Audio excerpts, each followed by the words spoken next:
Perkenalkan pendengar misteri jam 12. Saya ingin ketengahkan satu peristiwa yang ini berlaku. Bagus kisahnya.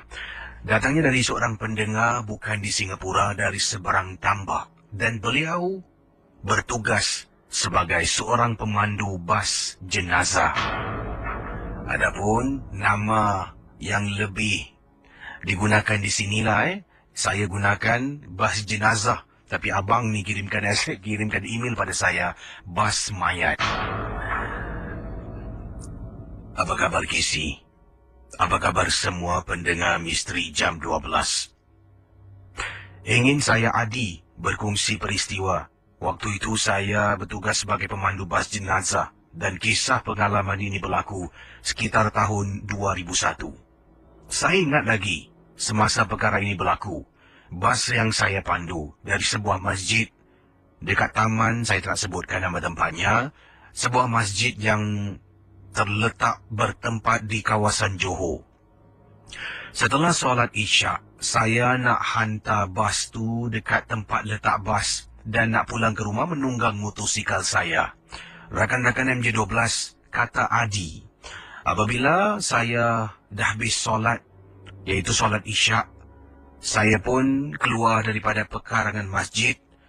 Saya makan bungkusan yang saya beli awal tadi bersama dengan ahli masjid yang lain. Dan kemudian setelah pukul 10 lebih malam, ramai yang dah pulang, termasuk saya pun nak pulang, nak hantar bas ke tempat letak bas balik. Jadi apa yang berlaku? Rakan saya semua dah balik lah. Antara orang-orang masjid semua dah bersurai tinggalkan masjid. Jadi saya pun kembali ke bas. Saya hidupkan enjin beberapa kali, kata Adi. Enjin bas saya tidak boleh dihidupkan. Sebenarnya kisi bas ini memang ada masalah.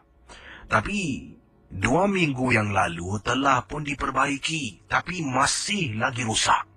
Saya cuba hidupkan lagi. Alamak, dalam hati, takkanlah sekarang rusak. Saya dah mengantuk nak balik ni kisi. Besok saya kena bangun awal. Saya ni bertugas part-time ataupun separuh masa sambilan kerja sebagai seorang pemandu bas jenazah. Jadi apabila saya berada dalam bas dah marah ni sebab esok pagi saya bertugas tapi bukan tugas memandu bas mayat ataupun bas jenazah. Ada tugasan yang lain yang perlu saya sampai pukul 9 pagi. Jadi saya telefon seorang rakan, merupakan seorang mekanik untuk datang bantu saya. Kalau bas ni tak dihantar, esok orang lain tak boleh gunakan. Saya yang dipertanggungjawabkan. Pendengar misteri jam 12, Adi menelefon rakannya beberapa kali. Rakannya pun menjawab panggilan dan rakannya kata, kasih aku setengah jam nanti aku sampai. Sebab rakan pun tinggal berdekatan dengan masjid yang disebutkan oleh Adi. Saya pun dah tak tahu mana, saya pun baring. Saya baring di mana kisi? Saya baring dalam bas. Rakan-rakan MJ12, kata Adi, dalam bas yang saya pandu, basnya memanjang. 4 tempat duduk di bahagian hadapan merupakan tempat duduk biasa yang memandang ke arah tempat pemandu bas. Dan di tempat duduk paling belakang di mana diletaknya jenazah ataupun keranda, situ ada 2 tempat duduk melintang. Kalau boleh saya sebutkan paralel antara satu sama lain. Jadi ia memanjang seolah-olah macam katil. Jadi situlah yang saya baring sementara menunggu kawan mekanik saya sampai untuk betulkan bas yang rosak. Rakan MJ12, kata Adi, bila saya sedang baring, saya tak tahu dah berapa lama saya baring. Tiba-tiba tempat besi keranda yang ada di bas tersebut, ada orang atau sesuatu hentak dari dalam berkali-kali. Saya sampai terbangun dari tidur. Bila saya bangun kisi, dalam bas yang saya baring, bau pacai.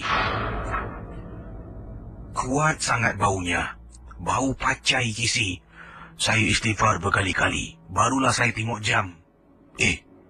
Saya call rakan saya. Saya telefon rakan saya. Hampir lebih kurang, nak dekat setengah jam yang lalu dia belum sampai-sampai. Jadi rakan-rakan MJ12, apa yang berlaku? Katanya Adi, saya ambil telefon, saya cuba cari. Tadi aku telefon kawan aku. Mana pula ni?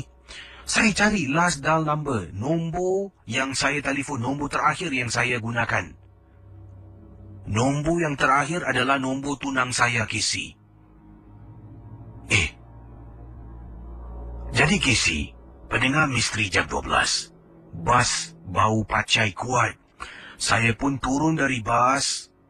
Saya pergi ke tepi pagar masjid. Saya telefon kawan saya lagi. Kawan saya angkat dengan suara mengantuk. Hello, siapa tu?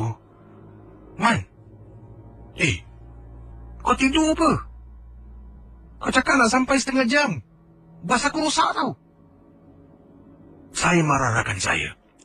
Siapa ni? Akulah Adi. Bila masa kau call aku? Aku tidur. Aku tak call kau ke? Rakan-rakan MJ12, baru saya tahu yang mungkin saya bila tertidur termimpi semua yang saya buat tu.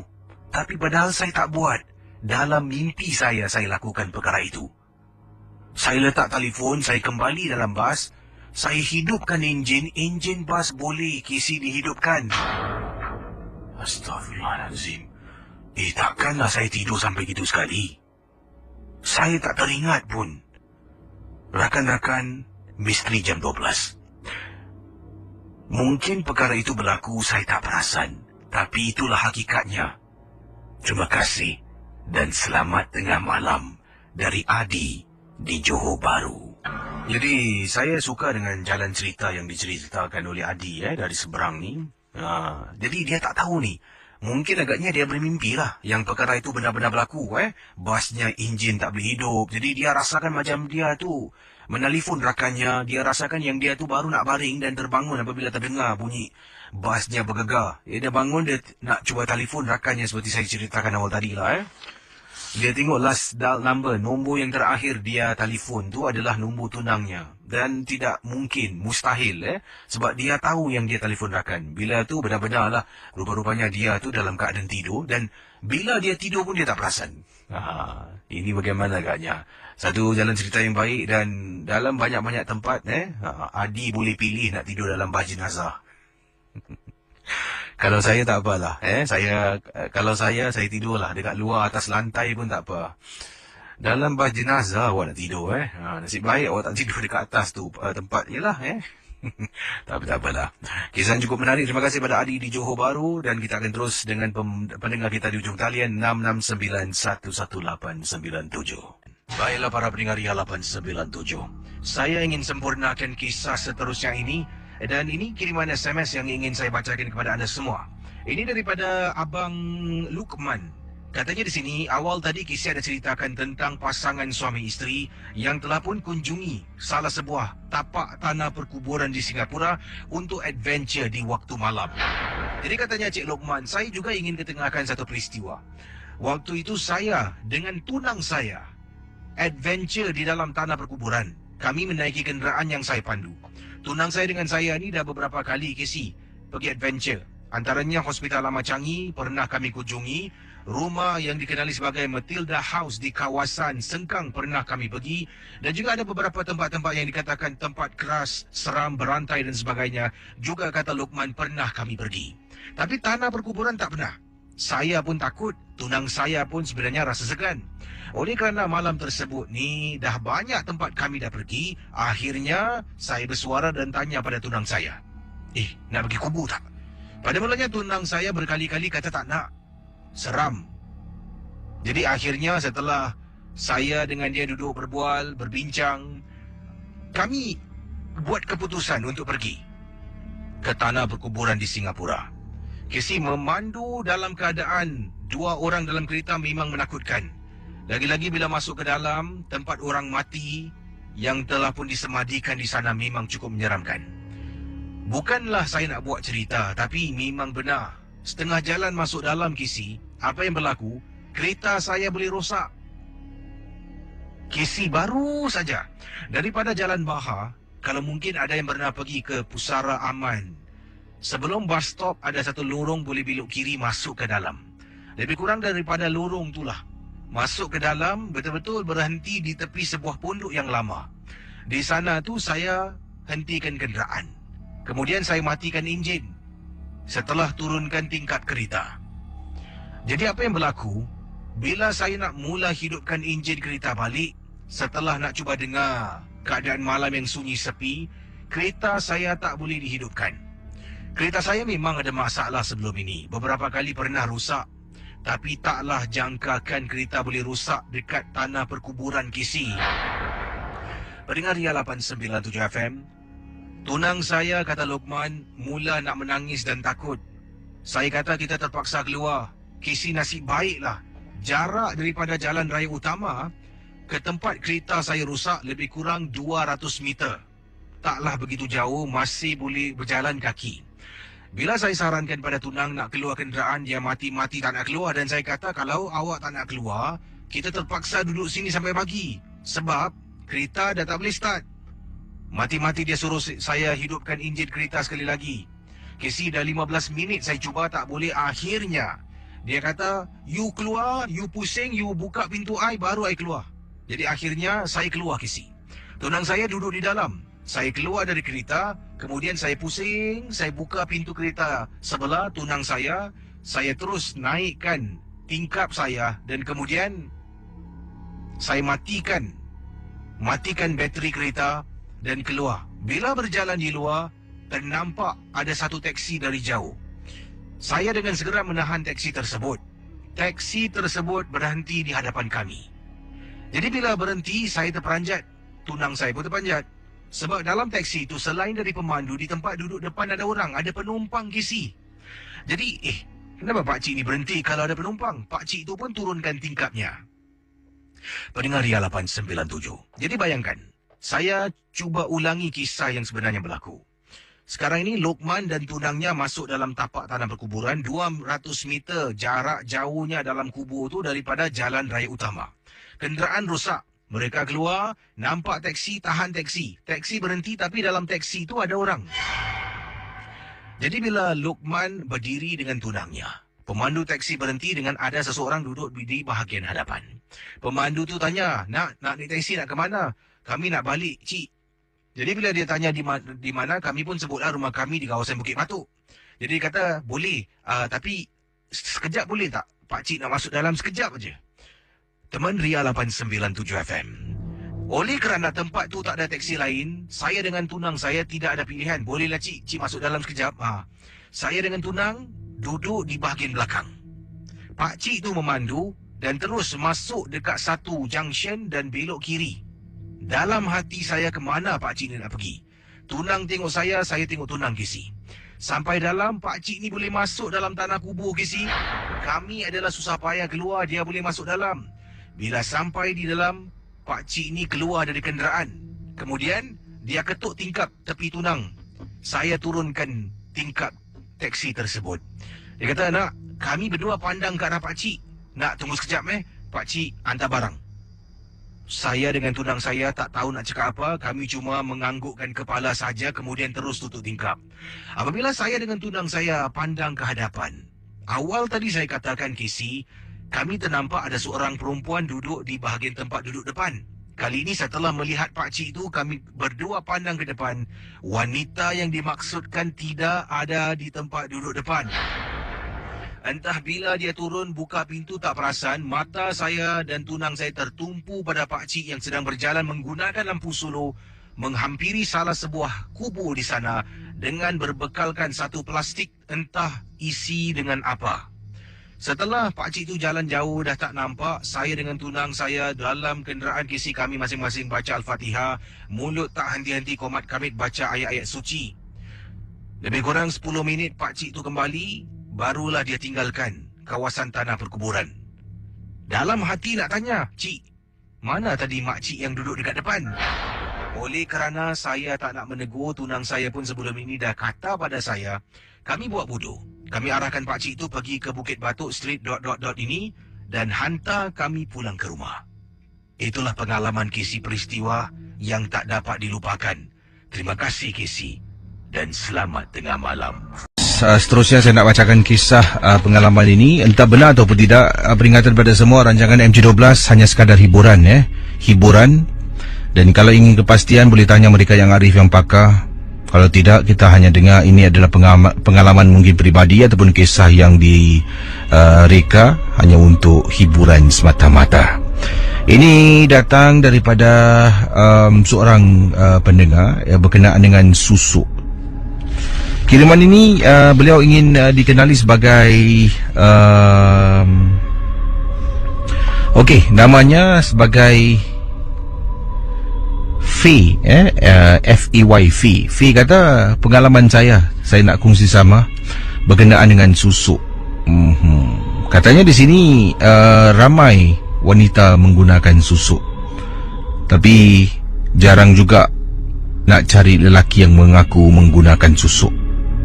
Kata Fee, saya pernah menggunakan susuk, dan susuk yang saya gunakan ni bukan susuk yang saya gunakan ini adalah susuk untuk membuat orang suka dekat saya.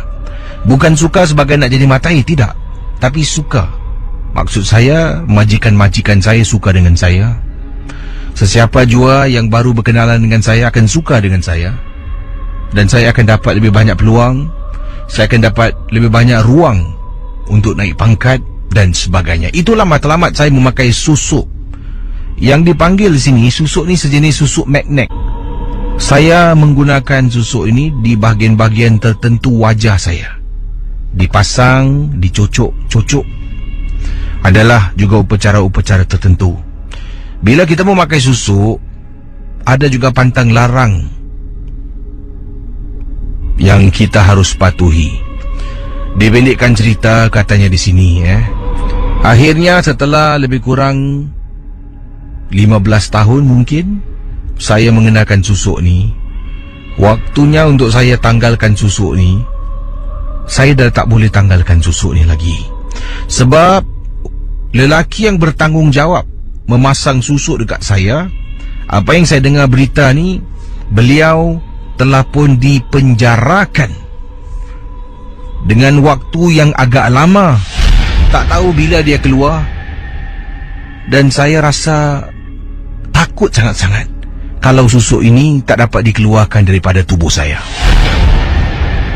Anda bayangkan mendengar halaman 97. Selepas tu, pertama sekali saya dah nak keluarkan susuk sebab saya rasa dah tak ada gunanya lagi susuk ni dalam tubuh. Tapi masih ada. Oleh kerana saya dah tak kuasa dengan susuk, saya pun mula langgar pantang. Langgar pantang. Benda ni tak boleh buat, saya buat. Sebab dah tak kuasa dan dah tak kisah dengan susuk ni. Benda ni tak boleh buat, saya buat. Dah langgar pantang. Sampaikan pada satu hari, saya terus jatuh sakit. Saya jatuh sakit, demam, badan lemah.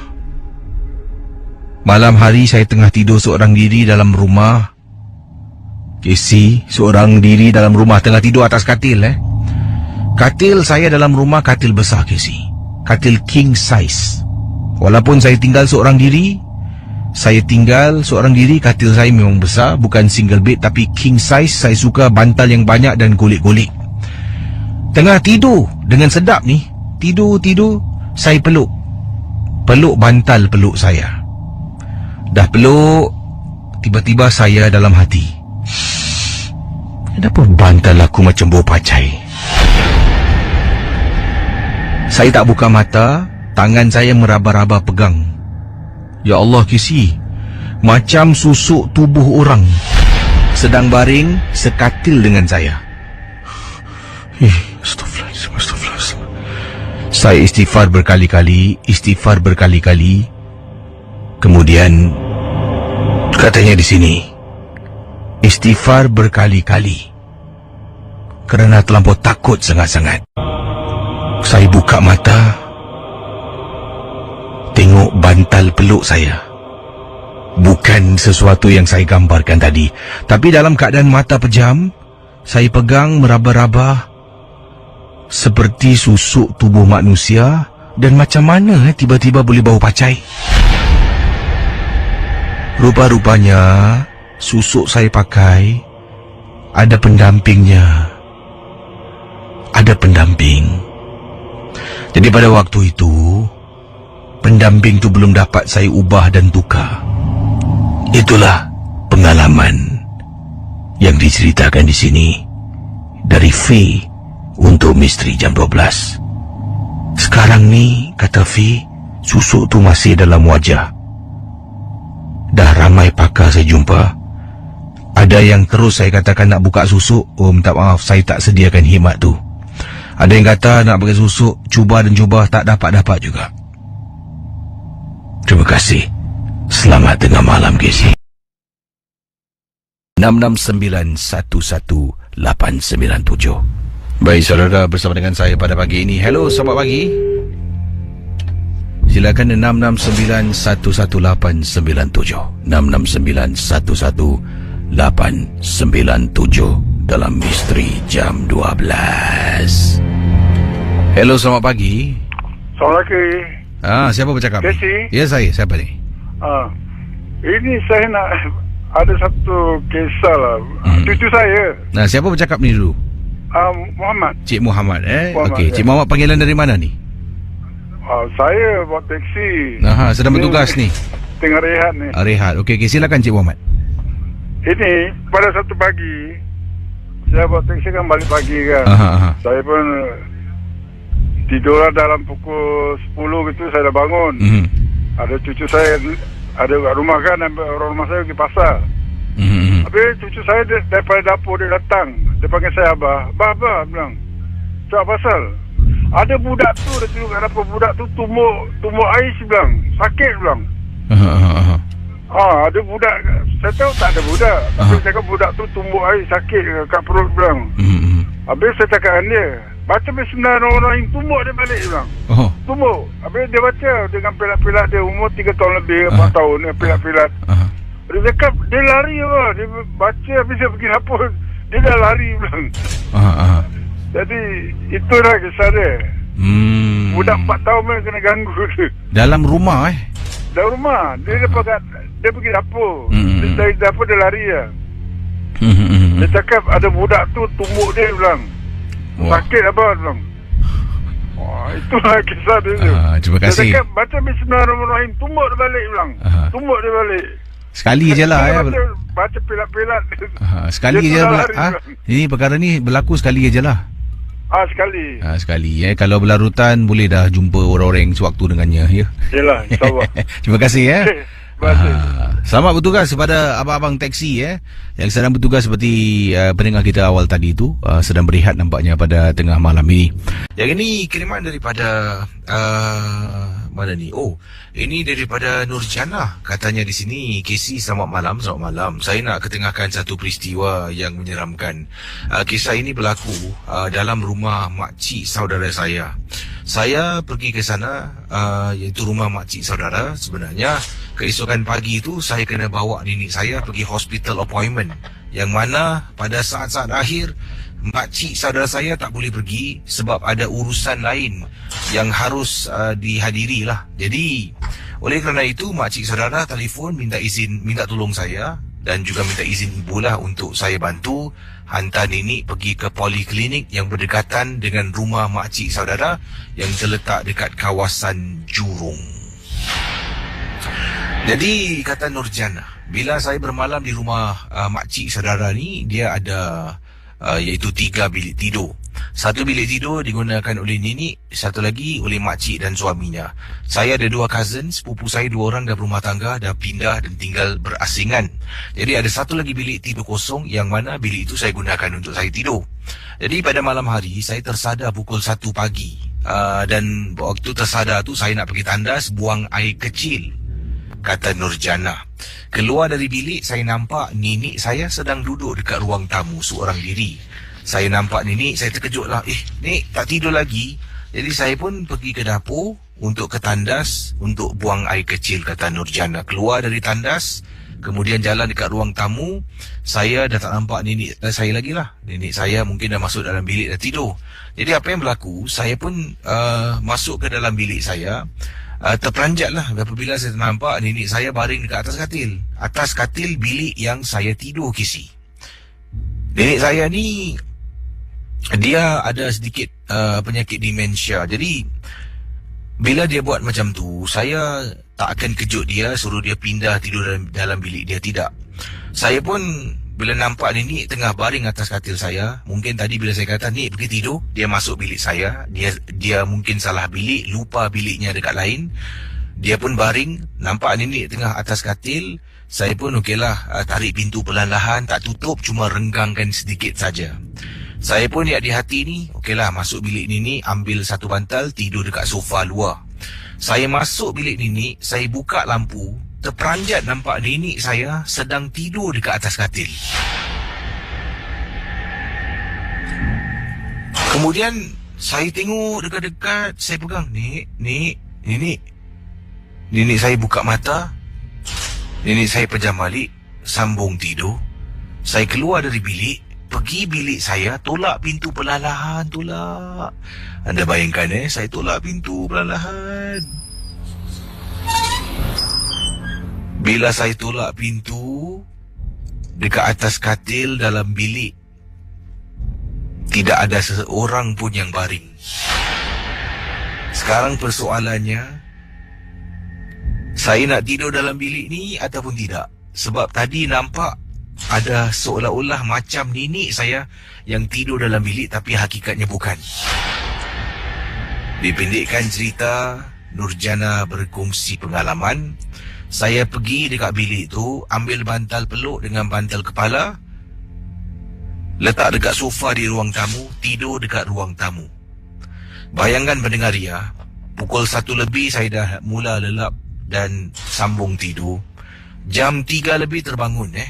Bila saya terbangun, saya terpekik kerana buka mata, betul-betul dekat tepat sandar sofa ni, di belakangnya nenek saya tengah diri, dari atas tengok saya senyum. Saya buka mata, nampak wajah nenek yang menakutkan, saya terpekik.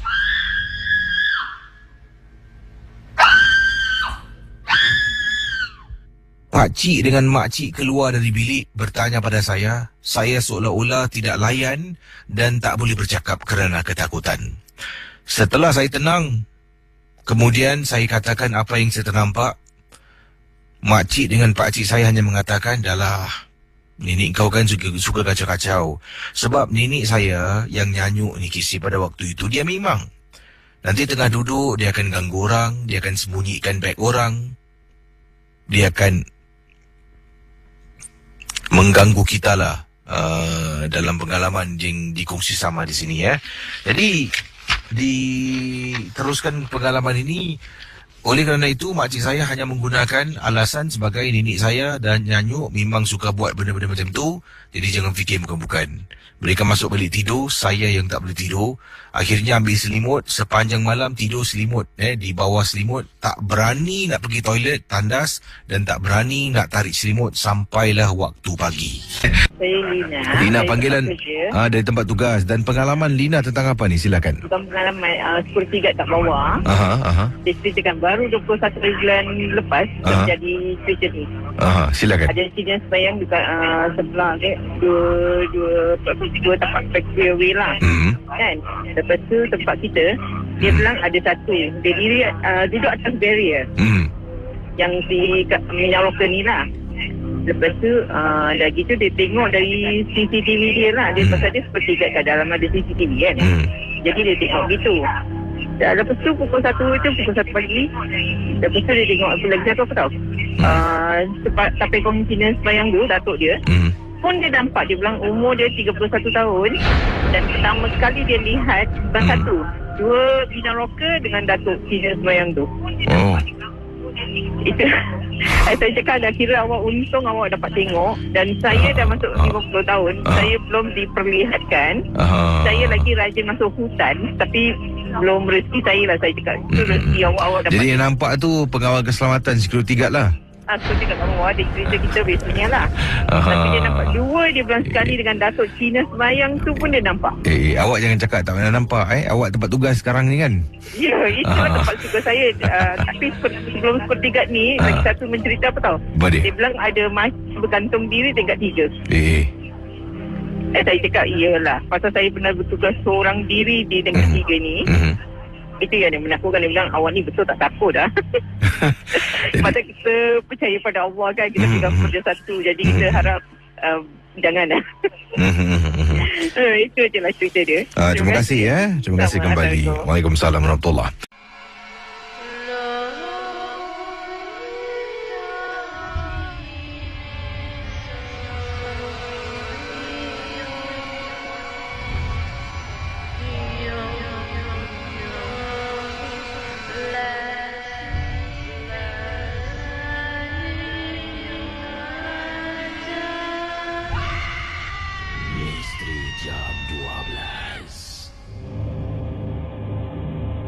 Hello, selamat pagi.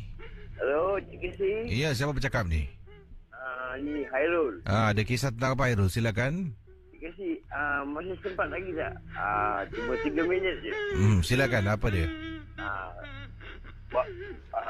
Waktu 1994 saya kerja di hotel. Saya kerja di hotel. Habis ada Eklu tu Hindustan punya Eklu Karib Jet tau. Dia tanya saya, Ahmad, you know mystery of this hotel? Because when I sleep at night, somebody play the radio and open the tap water. Habis saya tak nak takutkan dia kan. Habis saya cakap sama dia, maybe that one ghost friend. Habis tu kadang-kadang manager saya suruh saya kerja part time dekat banquet lah. Banquet bagian malam kan.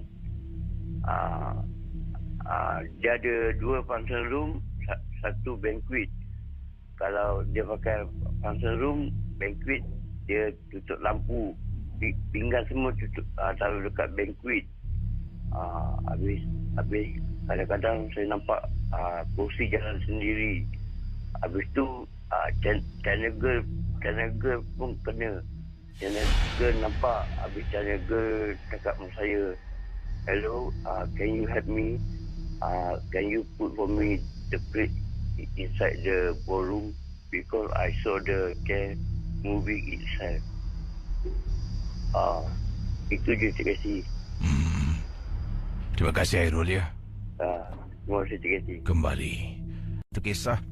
Ini datang daripada Nur Abdillah, berkongsi peristiwa yang mana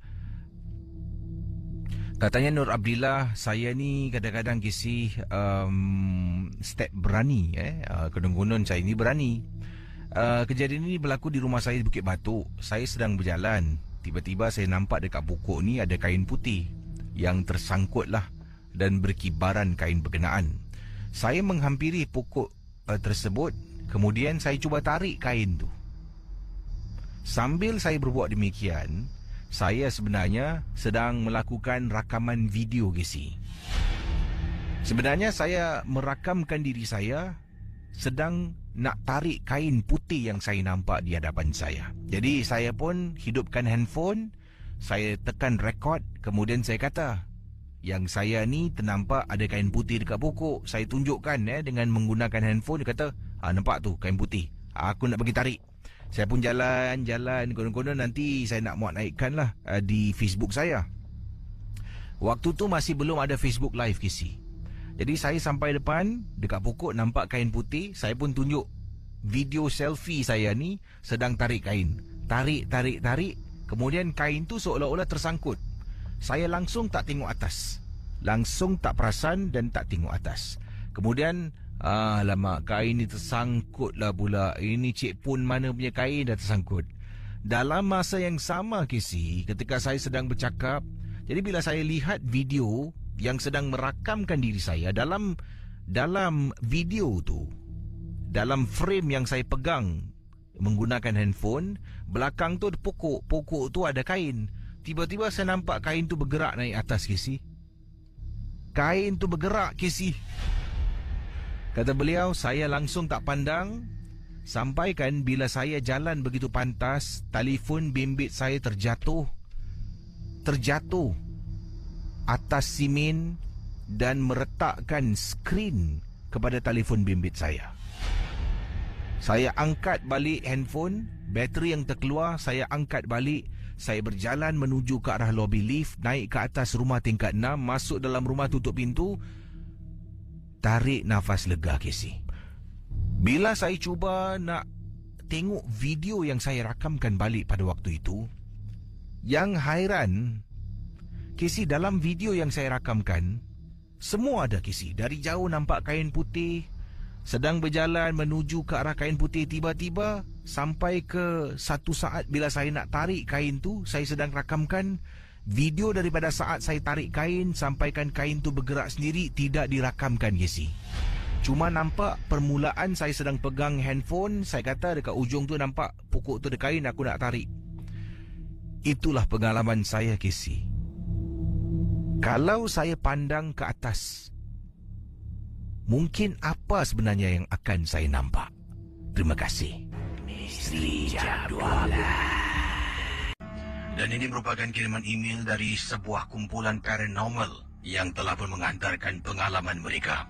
Dan mereka ada kata-kata nasihat kepada kumpulan paranormal yang lain. Nama kumpulannya PCH. Katanya di sini nama kumpulannya PCH, Pencari Hantu. Dan kata kumpulan pencari hantu ini, pengalaman yang ingin diketengahkan ini adalah satu peristiwa yang cukup menakutkan. Mereka telah pun membuat satu penyelidikan tentang salah sebuah kawasan di Singapura. Dan kawasan yang dimaksudkan adalah sebuah taman yang terletak di kawasan Pasir Ris. Taman itu, kata PCH, adalah sebuah taman ataupun sebuah tempat yang dikenali sebagai swarm. Di sana ramai juga penampakan. Ada juga yang terganggu, kena gangguan bila berada di dalam kawasan yang seram itu. Kiriman daripada kumpulan ini bukan individu tetapi menggunakan nama kumpulan PCH Pencari Hantu, menyeru kepada semua kumpulan-kumpulan paranormal yang lain kalau masih ingin teruskan perjuangan untuk mengesan penduduk ketiga dalam dunia ini, iaitu bukan manusia. Inilah yang dialaminya ketika berada di kawasan Pasir Ris pada tanggal ni ada tarikh semua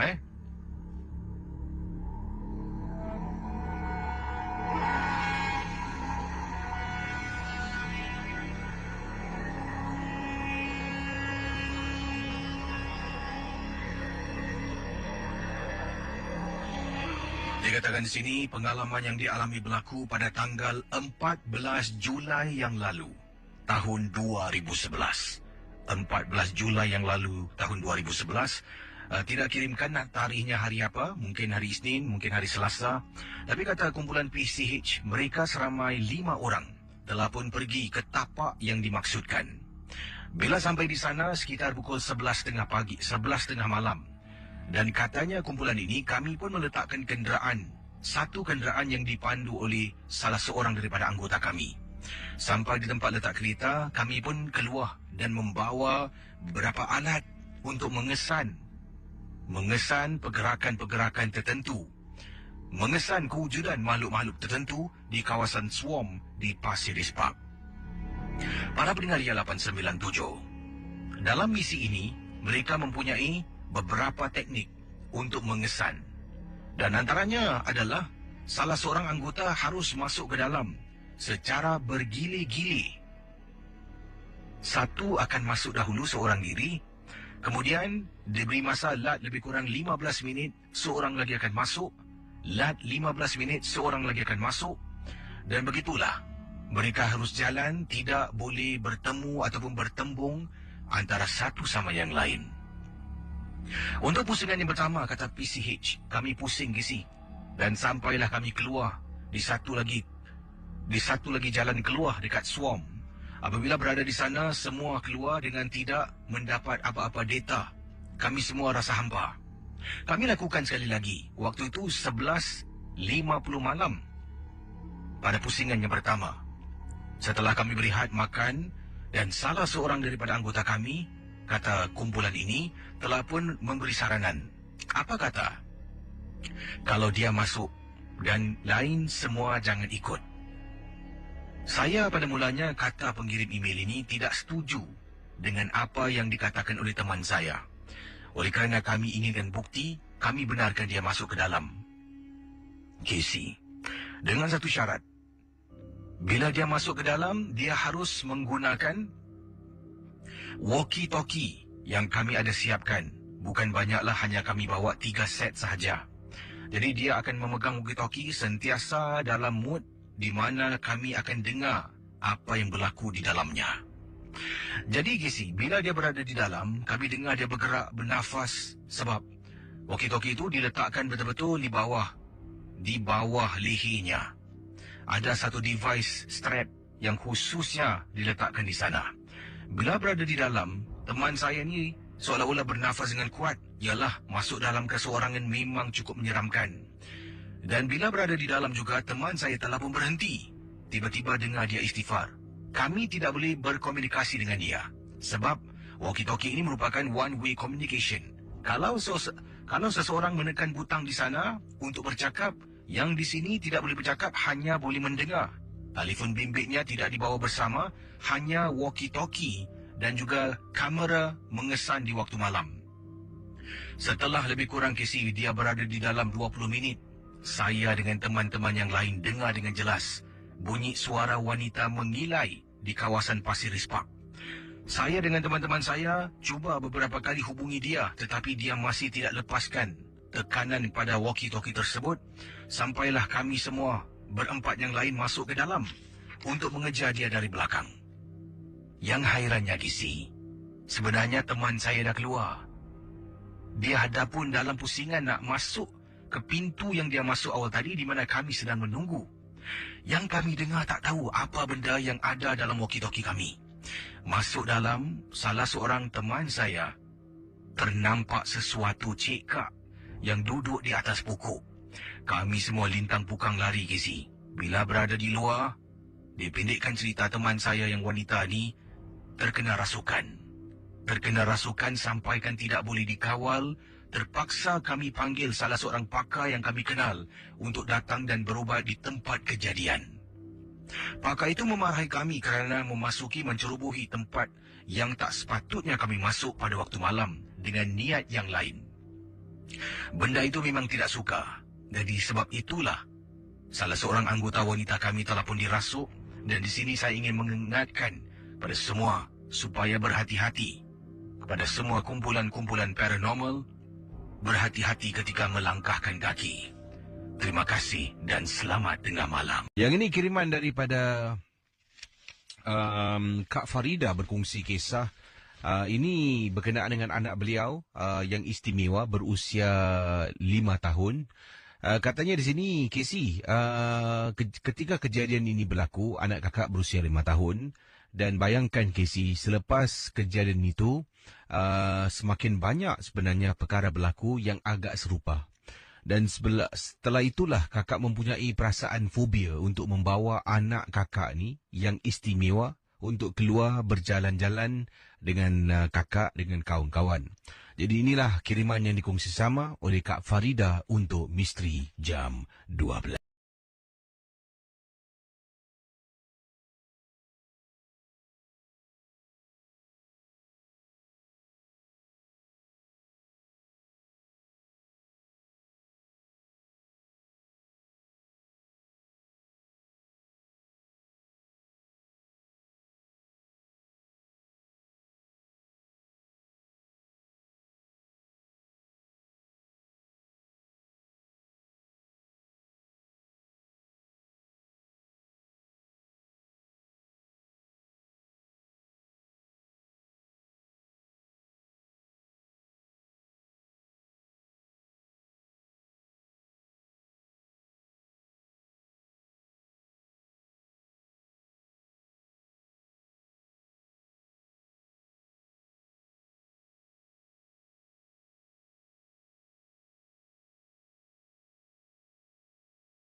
Anak kakak dengan kakak jam 11 lebih jalan dekat kolong blok. Tengah jalan dekat kolong blok tu, di tepinya ada koridor tempat berjalan kaki menuju ke arah lobi lift rumah. Untuk pengetahuan semua, kakak ni tinggal dekat kawasan Woodlands. Tengah jalan dekat sidewalk. Tiba-tiba anak kakak bersuara. Mami, what is that? Cakap dalam bahasa Inggeris. Jadi sebagai seorang ibu, yang ada seorang anak yang jarang bercakap, seringkali berdiam diri. Bila anak tu bercakap dengan kita mula hargai tau. Walaupun dia tanya benda yang mungkin menakutkan kita, yang mungkin tidak sesuai, kita tak akan marah. Malah lebih kepada gairah sangat nak menjawab soalan dia kepada kita. Kemudian saya tanya dia lagi. Yes, Haikal nampak apa? Mana? Mami, what is that? Mami, so scary, kata anak kakak yang berusia 5 tahun. Haikal, tengok apa Haikal? Mami, takut Mami, muka dia seram. Pendengar Misteri Jam 12, anak kakak terus peluk kakak. Bila perhatikan pada waktu itu,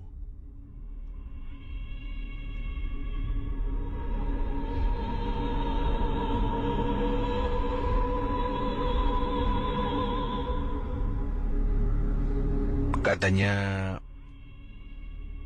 akak kita ni, pada waktu itu bila anak kakak tunjukkan dekat atas pokok, memang kakak tak nampak apa-apa. Tetapi kakak yakin yang dia tidak berbohong, dia bercakap dengan benar, dia cakap apa yang dia nampak.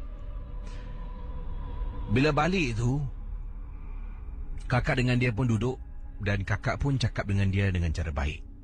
Haikal, lain kali kalau jalan, malam-malam bila tengok dekat pokok ke,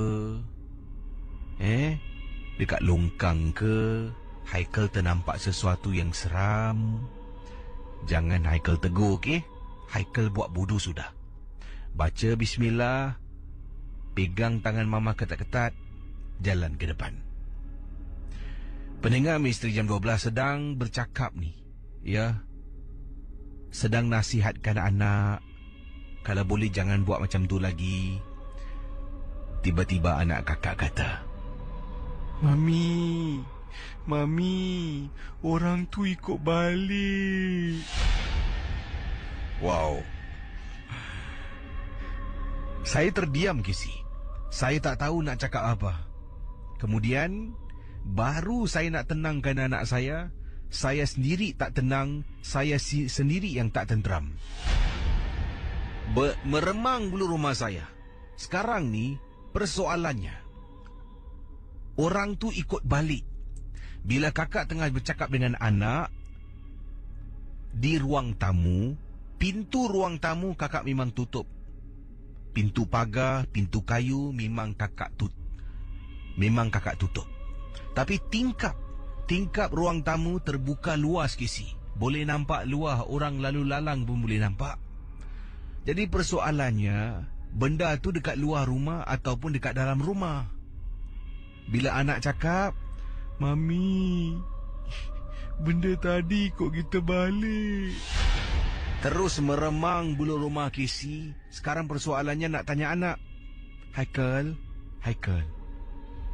dia dekat dalam ke dekat luar? Haikal cakap dengan Mami sekali je. Lepas tu jangan cakap pasal ni lagi, Dekat dalam rumah ke dekat luar rumah? Dia dekat tepi Haikal tengah duduk.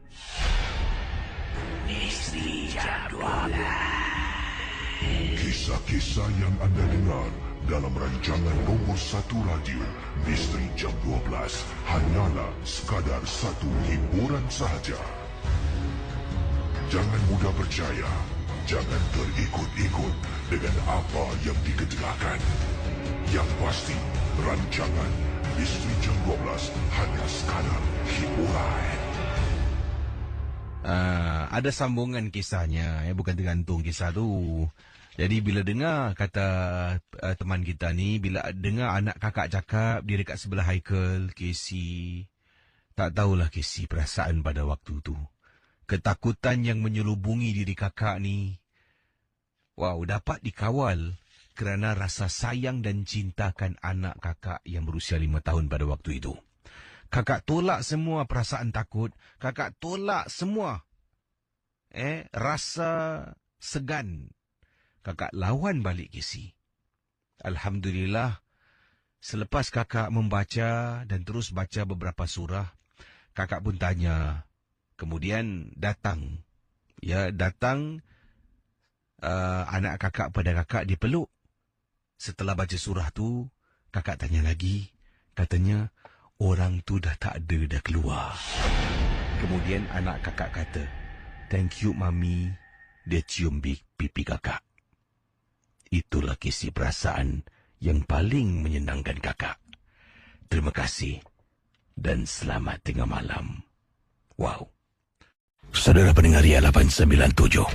Ini kisah berlaku di salah sebuah hospital, dikatakan di sini kata Kak Shelley, di Derbyshire, di Hospital Usang. Hospital yang dah terbengkalai. Kisah yang diceritakan berlaku pada satu ketika yang mana Kak Shelley dengan beberapa orang rakan, termasuklah suaminya dan rakan-rakan pada suaminya, telah pun melakukan satu ekspedisi waktu malam. Jadi pada malam itu kakak beramai-ramai sebenarnya telah pun menaiki kenderaan. Kita katanya di sini konvoi naik kenderaan, dan tempat yang pertama kita pergi adalah sebuah hospital di Derbyshire, yang mana hospital ini adalah sebuah hospital yang lama sangat-sangat. Dan macam-macam penampakan pernah diceritakan tentang hospital ini, dan lazimnya hanya membaca dari internet dan mendengar pengalaman yang diceritakan daripada rakan-rakan yang adventure ataupun yang suka melakukan lawatan-lawatan tempat-tempat seram pada waktu malam, kata Kak Shelley. Jadi inilah kisah kakak, harap Casey dapat bacakan. Pertama kali bila pergi hospital ni memang menyeramkan, dan sebenarnya kakak tak berani nak masuk dalam. Tapi inolah, Mak Salih ni ramai di antara mereka berani sangat-sangat, dan mereka bermati-matian nak rasakan entiti ataupun dunia lain lah, dunia ketiga ni, untuk supaya mereka dapat merasakan kehadiran makhluk-makhluk halus ini. Jadi inilah kisah yang dikongsi sama dalam Misteri Jam 12. Jadi saudara, Kak Shelley berkongsi pengalaman apabila dia sampai di hospital, dekat kawasan luar hospital ada dua kenderaan. Mereka konvoi dua kenderaan. Jadi dua kenderaan ini lebih kurang dalam 11 dua kenderaan ni lebih kurang dalam 8 orang, 8 orang, dan waktu itu jam 11 malam mereka sampai di kawasan hospital ini. Kenderaan diletakkan di bahagian luar, dan kami masing-masing keluar mengenakan jaket tebal. Waktu itu agak sejuk sedikit, dan menggunakan lampu suluh, dan ada juga perkakas-perkakas yang lain yang dibawa bersama. Antaranya adalah rakaman alat rakaman audio. Kita pun masuk, dan bila jalan dekat luar tu, kita pada mulanya kita tidak dibenarkan masuk ke dalam. Ya, salah seorang daripada anggota kami ni yang mengetuai rombongan ekspedisi malam ini tidak benarkan kami terus masuk ke dalam. Katanya kami perlu berlega-lega dekat luar hospital ni dulu, jalan dekat outskirt kawasan hospital ini, untuk memberitahu sesiapa jua yang dekat dalam ni yang kita ada di luar. Jadi bila benda ni tahu yang kita ada di luar, selalunya benda-benda ni kata ketua kumpulan, mengikut apa pengalaman dan juga ilmu yang beliau ada baca dan pelajari, kebanyakan makhluk-makhluk halus ni, mereka kebanyakan takut dengan manusia. Bila ada manusia, mereka akan lari. Sebab tu kadang-kadang kata Kak Shelley, ini entah benar ataupun tidak, ini hanya penjelasan peribadi yang diberikan oleh Kak Shelley, Sebab tu kadang-kadang bila kita tengah berada dekat sesuatu kawasan, tengah duduk, tengah jalan, kita nampak macam ada susuk tubuh lari depan kita. Susuk tubuh lari dan kita terperanjat lah nampak macam orang dan sebagainya pada tempat tu sunyi, sepi. Jadi sebabnya makhluk-makhluk ini segan dan takut dengan kehadiran manusia. Jadi dengan berbuat demikian, bila kita jalan dekat outskirt, kawasan berliga-liga, kawasan luar hospital ni, kita memberitahu secara tidak langsung, hey, ada orang dekat luar, kau pergi sembunyi sekarang. Jadi itulah yang berlaku, kecuali kalau ada yang degil. Yang degil tu yang mana kita masuk ke tempat mereka, mereka rasa kita menceroboh dan mereka akan lawan balik. Itu satu masalah, kes yang berat, kata Kak Shirley. Jadi setelah kita berliga-liga dekat luar lebih kurang dalam 10 hingga 15 minit dengan merakamkan audio, petik gambar, suluh sana, suluh sini, barulah ketua kumpulan kami kata, okay, I think we all set to go in, kata beliau. Jadi semua dah bersiap sedia untuk masuk ke dalam.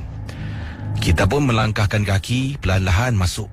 Kakak tak nak jadi pasangan last, tak nak jadi pasangan yang pertama. Kakak nak jadi pasangan yang berada dekat tengah-tengah. Kakak bilang dengan husband kakak, please, jangan jadi last, jangan jadi depan. Kita tengah dengar, belakang kita biar ada orang, depan biar ada orang. Okey, mereka setuju. Jalan, sedang jalan ni, masuk dalam jalan, punyalah seram. Dekat luar sejuk bila masuk dalam rumah, ingatkan panas. Yelah, rumah tu berbumbung, tutup dengan tembok, tingkap dan sebagainya. Bila masuk dalam rumah tu, kesejukannya lebih dahsyat daripada dekat luar. Ini sama sekali menunjukkan dalam rumah tu ada, ataupun dalam hospital tu ada entiti, katanya Kak Shirley. Kita pun mula jalan ekspedisi pada malam itu. Apabila salah seorang daripada kita yang ikut tertinggal dekat belakang. Dia berdiri tegak. Kita jalan, kemudian tengah nak periksa siapa yang ikut kita ni. Make sure semua sama-sama, tak boleh tinggalkan kumpulan. Toleh belakang, dapat lihat salah seorang anggota sedang berdiri, seorang diri dalam gelap. Jadi ketua kumpulan pun bertanya, Lucy, come on. Ini cakap bahasa putih lah, saya cuba lakonkan. Lucy, come on. Tak gerak-gerak. Kenapa dengan Lucy ni? Panggil lagi, tak gerak-gerak. Tiba-tiba Lucy daripada berdiri tegak terus lompat dan dalam posisi merangkak. Bayangkan, daripada berdiri tegak, Lucy lompat dan terus terus jatuh dalam posisi merangkak, kata Kak Shirley. Kami semua terperanjat. Kelihatan Lucy ni macam daripada filem-filem seram yang kakak tengok.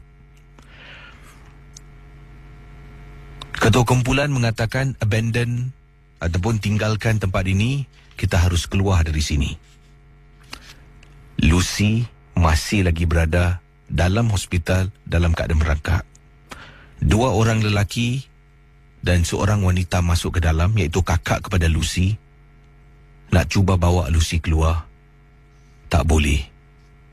Berat badan Lucy ni menguasai kekuatan 3 orang yang masuk dalam. Akhirnya, setelah mereka cuba bercakap dengan Lucy dan panggil Lucy, Lucy keluar bersama dengan 3 orang yang masuk dalam tadi. Malam tu ekspedisi dibatalkan, tapi salah seorang daripada teman yang ikut ekspedisi ini menceritakan kisah yang paling menakutkan. Ini terjadi selepas seminggu kita tidak berjumpa. Akhirnya kita berkumpul dan kita nak dengar balik audio-audio yang kita rakamkan. Salah seorang daripada ahli anggota menceritakan, waktu kita nak pulang keluar daripada hospital, bila dia mendongak, dia nampak ramai orang-orang menjenguk daripada tingkap-tingkap hospital. Menjenguk dari atas ke bawah, dari tepi ke kawasan tempat mereka berdiri. Itulah kisah pengalaman yang tak dapat dilupakan, Casey. Terima kasih. Dari Kak Shelley, England. Selamat tengah malam.